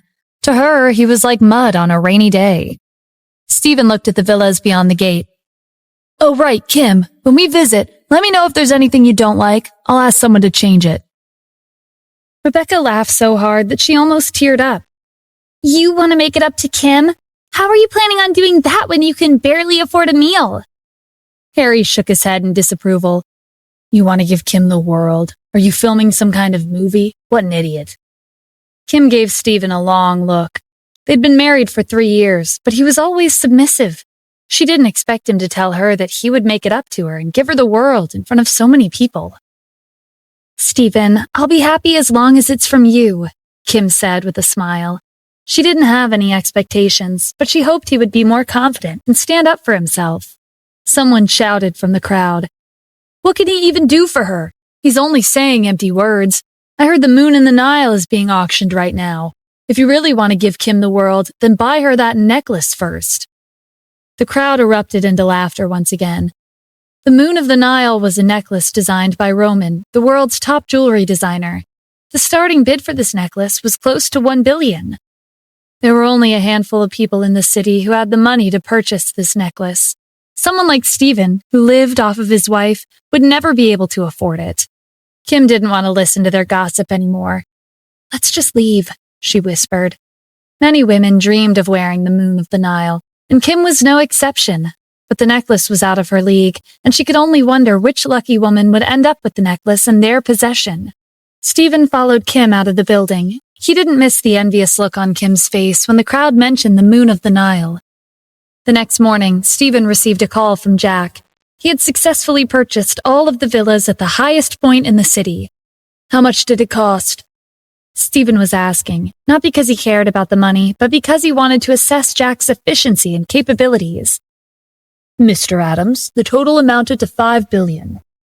Ever since Jack had become the point of contact between Stephen and the palace, he felt like they had all the money in the world at their disposal. Stephen was satisfied with Jack's answer. Wealthy families lived in the villas, and it couldn't have been easy to persuade them to move. Considering the high difficulty of his request, using $5 billion to purchase the villas in a single day was a good trade-off. Jack had accomplished an incredible feat. "Well done, Jack." After Stephen hung up, Kim called out to him from the living room. "Stephen, I need to go out. Come with me." A few minutes later, Stephen and Kim were in a car. Stephen had wanted to take Kim wherever she wanted to go on his bike, but she insisted on getting there by car instead. Stephen glanced at Kim as he drove to the airport. "Who are we picking up?" Kim looked out the window. "Zoe and her husband. They usually don't have time to come to the city, so we should keep them company while they're here." Stephen felt a headache coming on. Zoe was Kim's cousin, and she never stopped talking. Not to mention, Zoe was arrogant, and she took every opportunity to humiliate him. Half an hour later, Kim and Stephen were at the airport. Zoe and her husband squeezed through the crowd to make their way over to them. "Kim, it's nice to see you after so long. This is my husband, Henry. Darling, this is my cousin, Kim." Henry's eyes lit up the moment he saw Kim. He didn't know someone this beautiful could exist. Kim greeted Henry politely. "It's nice to meet you. This is my—" Kim scrambled to come up with an endearing word to call Stephen in the same way Zoe had called her husband darling. "This is my hubby, Stephen." Instead of greeting Stephen, Henry turned to Zoe. "Darling, is this the son-in-law you're always talking about?" "Yeah, that's Stephen. Just ignore him." Zoe gave Stephen a disdainful look before continuing her conversation with Kim. "Does that piece of trash still not have a job? I really don't know what you were thinking. Why did you marry someone so useless?" Kim felt a little embarrassed when Zoe questioned her so directly. "Kim, I'm not saying there's anything wrong with you. You're prettier than me, but you're not as lucky as me. Henry opened up a supermarket chain back home, and he has over $100 million in assets. We didn't come back to Los Angeles just to visit. We came for business. If things work out, Henry might be able to collaborate with some of the top companies here." Henry interjected and acted like a modest gentleman. No, I'm not that impressive. This is just something I have to do as a businessman." Henry looked at Stephen with jealousy in his eyes. Life was truly unfair. How could a good-for-nothing man like Stephen be married to a beautiful woman like Kim? "Of course, if Stephen has nothing better to do, he can work at my company. He didn't get far in his education, so he doesn't have the qualifications to work a desk job. He'll have to settle for something like cleaning work." Stephen shot Henry a glare, but he didn't say anything. It was obvious that Henry was trying to make himself look better by offering him a job out of pity. Kim quickly changed the topic to prevent them from criticizing Stephen further. "Did you guys plan out what to do in the city?" "Yes, we're planning to visit the fancy villas today. Henry knows the owner of the villa at the top," Zoe said complacently. Everyone in the city was aware that only wealthy families could afford to live at the villas at the highest point in the city. Having the opportunity to visit was already a great honor. Stephen frowned upon hearing this. "Want to visit my house? Did they get my permission?" Zoe beamed with pride as she held Henry's arms. "Why don't we go together? This is a rare opportunity. Ordinary people would never be able to visit those villas. If it weren't for Henry, we would never had the chance." Kim agreed in a hurry. "Sounds like a great idea. I've been wanting to visit for a long time." Ever since Kim was a little girl, she'd always dreamed of living in one of those luxurious villas. There was no way she'd miss the chance of seeing the villas up close. Stephen didn't object. he would just consider their visit as an opportunity for him to familiarize himself with the properties under his name. Before long, the four of them arrived to the gate leading to the villas. A middle-aged man was pacing impatiently at the entrance. Henry stepped out of the car. "Wait for me here. I'll head over and say hello to the property manager. Even though we'll be visiting with two more people, it shouldn't be a problem because I'm here." After Henry closed the door, Zoe turned to Stephen. "Did you see that? This is called networking. My husband is successful and he has friends everywhere. A lazy person like you will never match up to him." Stephen shrugged. Networking? Not interested. He was the Grand Palace Master, and his palace controlled more than half of the world's wealth and influence. The most powerful people in the city would try to win his favor if they ever met with him. What other connections did he need? Zoe let out a sigh. "You're hopeless." Zoe couldn't be bothered to lecture Stephen again. To her, he was like mud on a rainy day. Stephen looked at the villas beyond the gate. "Oh, right, Kim. When we visit, let me know if there's anything you don't like. I'll ask someone to change it." Kim pretended like she didn't hear him. What did he mean by asking someone to change it? Did he think he was the owner of the villas or something? Zoe shook her head. Disdain was written all over her face. Henry returned a few minutes later, and the four of them made their way past the gate and towards the villas. "Follow me closely. Don't go anywhere on your own. Every flower is expensive, and you won't be able to afford a single one if you damage it." Kim and Zoe nodded seriously. As for Stephen, he didn't care for Henry's warning. He was wandering in his own home. Why did he have to be careful? The four of them came across a beautiful garden. "This place is amazing. Flowers and birds are everywhere. It's like a scene straight out of a fairy tale," Zoe exclaimed. Kim looked around in wonder. From the carvings to the plants, everything is a work of art. It's mesmerizing. Zoe was excited, but she didn't forget to show off. "It's all thanks to my darling. Otherwise, you would have never been able to visit. That's why having connections are important." Henry was feeling smug because of all the compliments. Stephen ignored the materialistic couple in front of him and looked at Kim lovingly. She was so happy, even though they were just visiting.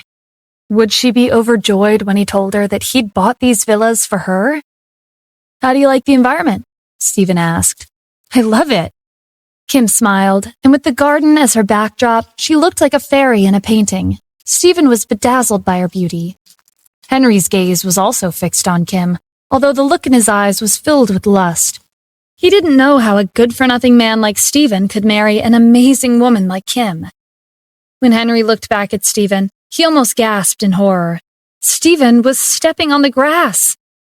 "Stephen, what do you think you're doing? Didn't you hear what I said? You can't damage anything while you're here. Are you trying to ruin our lives by stepping on the grass?"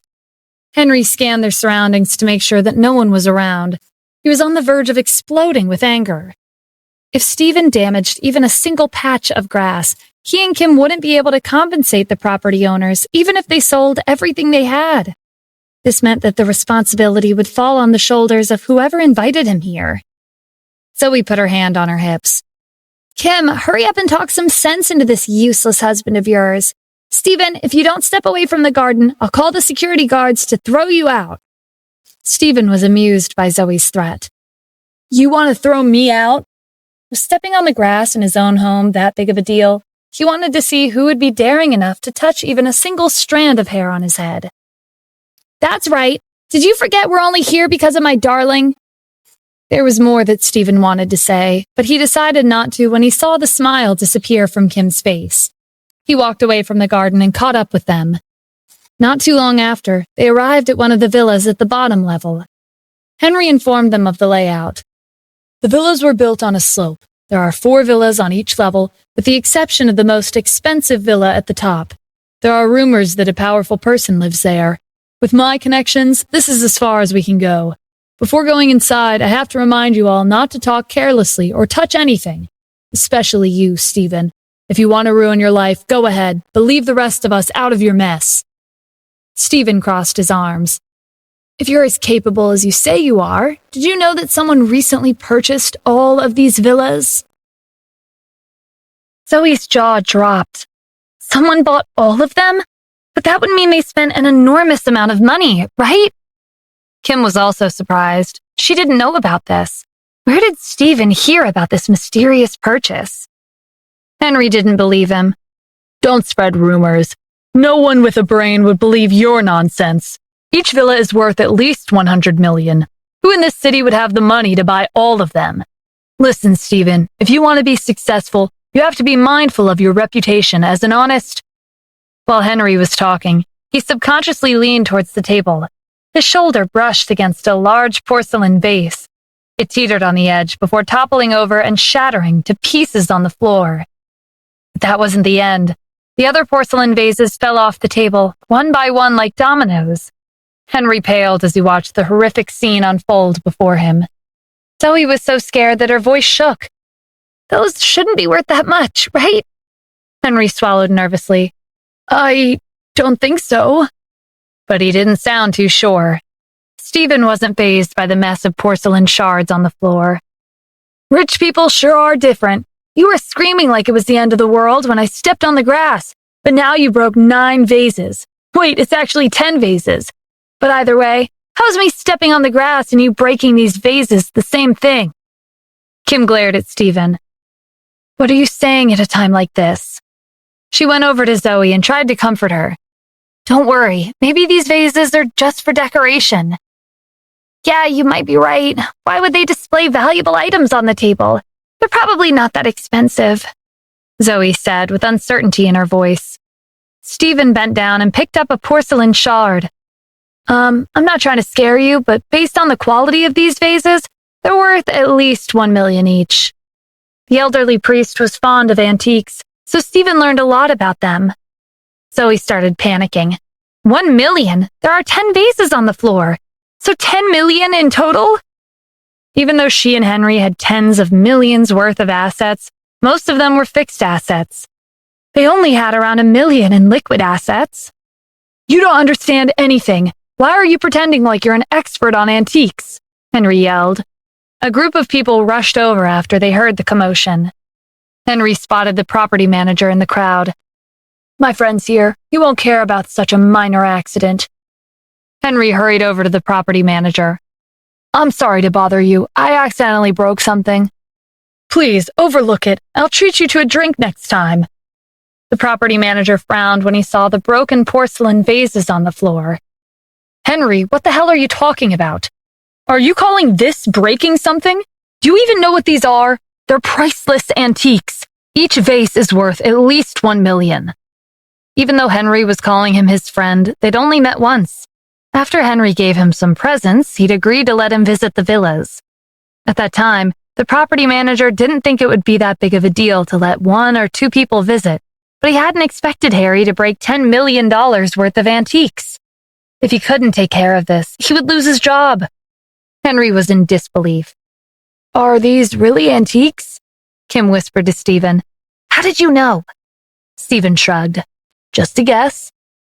It was obvious that Stephen didn't want to tell her the truth, so Kim didn't press him for an answer. Recently, she felt like he'd changed a lot from the person he used to be. Zoe was on the brink of tears. She was planning on showing off her wealth when she came back to the city, but she didn't expect something like this to happen at the beginning of her trip. Henry, what should we do? This is worth 10 million. We don't have that much money. Are we going bankrupt? Henry told Zoe to be quiet. Her panic was making him so nervous that he couldn't think straight. All of a sudden, Henry came up with an idea. He pointed at Stephen. This is all your fault. If you hadn't said all that nonsense about some mysterious person buying these villas, I wouldn't have been distracted. Henry no longer cared about his reputation. He would do anything to avoid paying the 10 million compensation. Zoe was quick to agree with him. Kim, this is your husband's fault. I must have been out of my mind. Why did I invite you two here? I don't care. You two will be paying the $10 million. Kim looked at Zoe in disbelief. She didn't expect this cousin of hers to shift the blame onto her and Stephen as a last resort. Stephen took out his phone and sent a message to Jack. After pocketing his phone, he took a step forward. They're right. I'm the one who broke these vases. Everyone was stunned by his unexpected confession. Henry and Zoe were so surprised that for a moment, they suspected that they didn't hear him correctly. Kim tugged Stephen's sleeve. Are you crazy? These vases were worth $10 million. With Kim and Steven's background, Henry wondered where they would get such a large amount of money. As for the $500 million investment, Kim already agreed to use it for the company. Helen would never let her touch that money. More importantly, this was not their responsibility. Henry didn't know if Stephen was crazy or just plain stupid, but he didn't care as long as someone could take the fall. He introduced Kim and Stephen to the property manager to make them seem like a more convincing scapegoat. This is Kim Cassidy. She works at Cassidy Group. This is her husband, Stephen. The property manager looked at Kim and Stephen like they were the solution to his predicament. If he couldn't resolve this mess, his position as the property manager would be in jeopardy. Since you've admitted to breaking these vases, then pay up. Otherwise, I'll have to visit the Cassidy Group and ask them for compensation instead. What evidence do you have? They're the ones who broke the vases. This has nothing to do with me or my husband. Kim said. If Helen were to hear about this, she would never name her as the successor of the family. The property manager didn't care about the truth. He would insist that it was Kim and Stephen's fault. If he received compensation from them, this issue would be resolved. Not only that, he might be able to ask Henry for more money. It doesn't matter. Your husband was the one who said he broke them. Stephen had admitted to breaking the 10 vases because he wanted to test the property manager. Besides abusing his position as the property manager to allow outsiders to visit the villas, he also had no conscience. This property manager was threatening them, even though he knew that they weren't at fault. Needless to say, Stephen was disappointed in him. Yes, I'm the one who broke the vases, but it was you who asked me to break them. The property manager didn't expect Stephen to twist his words like that. What? That's nonsense. Do you really think it's nonsense? Don't tell me there's no security cameras in a place like this. Why don't you check the security cameras A1408, B6502, and C9997? Everything will be clear once you watch the footage. Stephen was listing the security camera's serial numbers from the map that Jack had given him. The property manager's eyes widened. Those security cameras were top secret. Who are you? How do you know so much about the villa's layout? Just then, someone burst into the room. All you have to know is that he's someone you can't afford to offend. The property manager couldn't believe his eyes. This man was Kelvin Mills, the CEO of one of the top 5 real estate companies in the country. His company was responsible for the development of the villas, and his net worth was at least $100 billion. Why would someone as prominent as Kelvin come to this city? Kelvin was in a bad mood. He had come to Los Angeles to meet with Stephen, but right after he stepped off the plane, he received a call from Jack. Kelvin didn't know Stephen's identity, but someone who had the means to purchase all the villas in one day couldn't be ordinary. Moreover, from Jack's respectful tone, Stephen most likely had some connections with the Grand Palace Master. Getting on Stephen's bad side would spell the end for him and his real estate company. Kelvin strode over to the property manager and kicked his shin. Hurry up and apologize to Mr. Adams. The property manager had no idea what was going on. Wasn't Stephen the worthless son-in-law of the Cassidy family?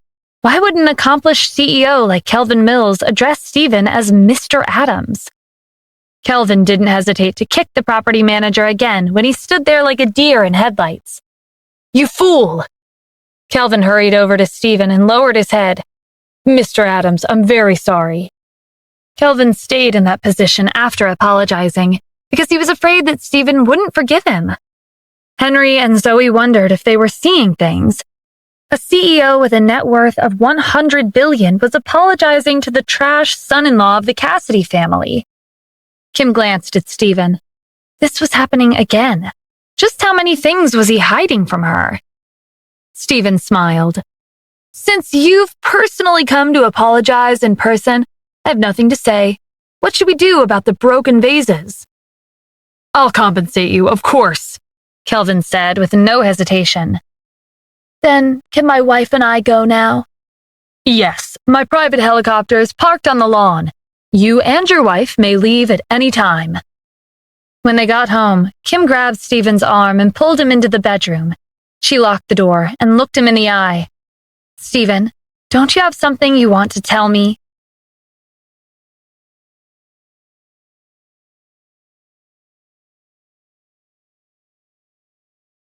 Stephen looked away to avoid Kim's intense gaze. It seemed like she had caught on to his real identity, but he hadn't tried that hard to hide it in the first place. I don't know what you're talking about. Kim narrowed her eyes as she pushed him for an answer. I'll give you one last chance. Do you have something to tell me or not? Stephen's mind raced as he tried to come up with an excuse. It would be February 12th soon, and all of the surprises he had planned for Kim on their anniversary would have been for nothing if he told the truth now. When Stephen's gaze fell on the closet, he suddenly had an idea. I'm going to take a shower. Stephen hurried to the closet and grabbed a change of clothes before rushing to the door. Kim glared at him as he ran out of the room. He had left without answering her question. The day before the press conference, everyone in Los Angeles was shocked when they watched the news. 2 major events had occurred in a short amount of time. First, someone had offered to purchase the Moon of the Nile for $2 billion at the auction house. There were rumors that this mysterious bidder was from Los Angeles. Second, a mysterious business tycoon had purchased all of the villas at the highest point in the city for $5 billion. The members of the Cassidy family at the company were in an uproar. I was so shocked when I watched the news this morning. I didn't know our city had this many rich people. Poverty really does limit one's imagination. Our family was so happy to receive a $500 million investment, but there are people out there dropping billions like it's nothing. I can't help but wonder which lucky woman will receive the Moon of the Nile. I have a wild guess. Could the mysterious person who purchased the necklace and the mysterious person who purchased the villas be one and the same? I have a feeling that something big will happen in the city soon. When Stephen and Kim entered the building, everyone turned to look at them. Hey, as expected of someone who'll be celebrating their anniversary soon, you even need your husband to take you to work. Stephen, are you afraid we'll bully your wife? Harry said sarcastically. Rebecca joined in to mock them. I remember someone declared that he would make it up to Kim. I wonder what kind of gift you've prepared. Don't tell me you're the one who bought the Moon of the Nile. Stephen couldn't be bothered to entertain them. Kim, you don't have to worry about that. Everything will be revealed tomorrow. Kim watched Stephen leave the building. She couldn't help but have some expectations for him, because he had done nothing but surprise her for the past few days. As soon as Stephen went outside, he received a call from Keisha. Mr. Adams, the top 20 families of the city have sent a greeting card to Global Investments. They'd like to meet you. Keisha was excited, because if Stephen could establish a good relationship with these elite families, Global Investment would rise to even greater heights. Okay, tell them to come over. I'll be heading to the company now. Just so happens I'll be able to find a place for them tomorrow. Stephen could guess that these families probably made the connection between the owner of Global Investments and the mysterious person who'd purchased the villas. He knew that the influence of these families couldn't be underestimated. Even though Helen said that she would make the announcement at the press conference tomorrow, it wouldn't be easy for Kim to become the successor. This meant that he would need to prepare ahead of time for anything that might happen. 2 hours later, Stephen's meetings with the heads of the family was coming to an end. Stephen was sitting at the head of the table. He looked around the room and asked, So, how do you all feel? Are you all satisfied with what we discussed today? Everyone was pleased with the outcome of the meeting. I'm very satisfied. With a $1 billion investment from Global Investments, the problem with our company's flow of funds will be resolved. I'm confident that my company will be even better than before. Same here. Mr. Adams, with your introduction, our company has received millions of orders in only 2 hours. This is the most profit we've gained in years. I feel the same way. I have a suggestion. Since everyone who's gathered here today are from one of the best families in the city, I suggest we repay Mr. Adams for his generosity with our loyalty. In the future, as long as Mr. Adams says the word, we will all do our best to make it happen. Everyone agreed. Even if Stephen told them to kneel right then and there, they would follow his orders without hesitation. Stephen waved his hand dismissively. There's no need to exaggerate. This isn't that serious of a situation. However, I do have something that I'd like to ask everyone. This concerns the Cassidy Group's press conference. By the time the meeting ended, the sky was already dark. Natalie started lecturing Stephen the moment he stepped in the door. Why are you coming back so late? You don't even have a stable job. You're always fooling around out there. Stephen didn't say anything. When he went to the living room, he saw Kim sitting on the couch with a frown on her face. Kim, did something happen? Harry told me that Grandma confirmed that he would be the successor of our family and that I should forget about taking his position. Natalie put her hands on her hips. Why would she pick Harry over you? You're the one that won the bet. If that old woman continues to be biased, I'll find her tomorrow and give her a piece of my mind. Kim shook her head. That won't change anything. No one in the Cassidy family can change Grandma's mind once she's decided on something. Don't worry, Kim. Besides you, no one has the qualifications to become the successor, Stephen said confidently. At this time, Harry was with Helen at the Cassidy family's villa. Harry gave Helen a stack of documents. Grandma, I've done some investigating. It turns out that Stephen visited Global Investment before Kim, and he was there for much longer than she was. What's even more strange is that Keisha Daniels seemed to respect Stephen. She talks to him politely. I suspect this is Stephen's scheme. He forced Global Investments to give Kim a $500 million investment so that she'd get the upper hand in our bet. Stephen wants to use Global Investments and Kim to take our Cassidy family. Helen slammed her walking stick on the floor. He wouldn't dare! Grandma, I'm the one who suggested the bet, so I'm the one at fault. But we can't ignore that this is a huge problem. We can't let an outsider like Stephen lead the family. Humph! Who cares about the bet? To me, there's nothing more important than preserving the Cassidy family's lineage. A lowly son-in-law dares to scheme and take over my Cassidy family. I won't sit back and let him do whatever he wants. Don't worry, I understand what you're saying. I won't let it happen. Harry was satisfied with the determination in Helen's voice. He couldn't wait to see Kim's reaction when Helen announced him as the successor tomorrow. The night passed by in the blink of an eye. It was finally February 12th, the day of the Cassidy Group's press conference. In the morning, Kim didn't see Stephen anywhere in the house. Is he really preparing a big present for me? As this thought crossed her mind, Kim couldn't help but smile. 3 years had passed since they married. She had never experienced the happiness of a newlywed couple, nor had she received a present on their anniversary. That was why she looked forward to what Stephen had prepared for her. As the hours passed, Stephen was still nowhere to be found. Before long, it was already noon, but he still didn't show up. Natalie knocked on the door to the bedroom. Kim, did you change yet? The press conference will start at 2 p.m. You only have an hour before you have to leave the house. You can't be late on a day like today. Got it, I'm changing now. That was what Kim said, but in reality, she was dialing Stephen's number. When the call didn't go through, she tossed the phone onto the bed in frustration. I can't believe he turned off his phone. Tears welled up in Kim's eyes as she crouched in the corner of the room. She couldn't stop the tears from running down her face. I'm so stupid. I shouldn't have expected anything from him. If he didn't want to give me anything for our anniversary, he could have just told me. Why did he have to make it sound like he'd prepared something and give me hope? He didn't even have to give me an expensive present. If he gave me a fruit or a flower, I would still be happy.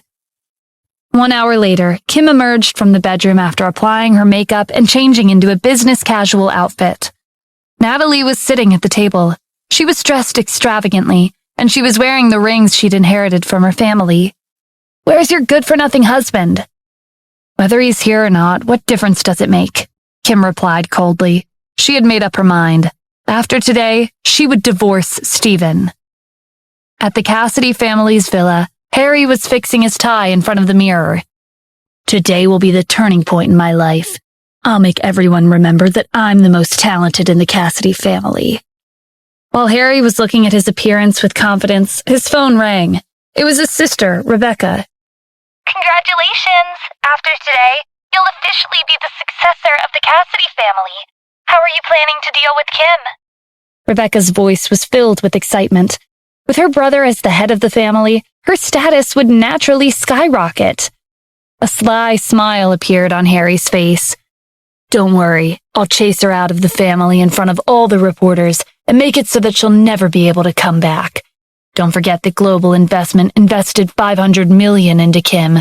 Since that money is now ours, after Kim gets kicked out, no one will be able to force us to give it back. If Global Investment wants their money back, Their only option will be to sue Kim. When that time comes, she'll no longer have the support of the Cassidy family, and she'll be in heavy debt. Soon it was 2 p.m., and it was time for the press conference to begin. Many reporters from the major media outlets in Los Angeles gathered at the Cassidy Group's conference room. Helen was sitting on the stage with Harry and Kim standing behind her. I'm very happy to have the honor of inviting all of my friends from the press here today. I would like to take this opportunity and announce 2 important matters regarding the Cassidy Group. Helen stood up and looked around with an intimidating gaze before continuing. First off, the Cassidy Group has obtained a $500 million investment, and we will continue with the Century Garden project.